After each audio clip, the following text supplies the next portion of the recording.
Après le patron du groupe parlementaire du Minju, la première force de l'opposition hier, c'est aujourd'hui au tour de son homologue du parti du pouvoir du peuple, le PPP, de s'exprimer à la tribune de l'Assemblée nationale, réunie actuellement en session extraordinaire. Chu Ho-young a commencé son allocution en disant avoir peur que le Parlement et la classe politique fassent désormais l'objet de reproches de la part du peuple en raison de leur violation fréquente des lois, leurs propos grossiers ou encore des fausses informations. Selon lui, la Corée du Sud reste toujours une mauvaise élève en politique et il est donc urgent pour les concernés de regagner la confiance des citoyens.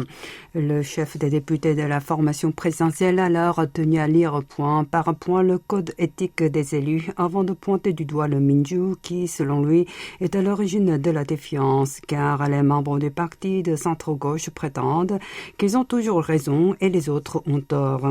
Afin de tailler son affirmation, Chu a détaillé que le quinquennat de Moon Jae-in, le prédécesseur de Yoon Suk-yeol, avait été entaché de nombreuses irrégularités et que le Minju, disposant actuellement de la majorité absolue dans l'hémicycle, se livre toujours à des actions inconsidérées, ce qui entraîne d'ailleurs l'effondrement de la démocratie parlementaire.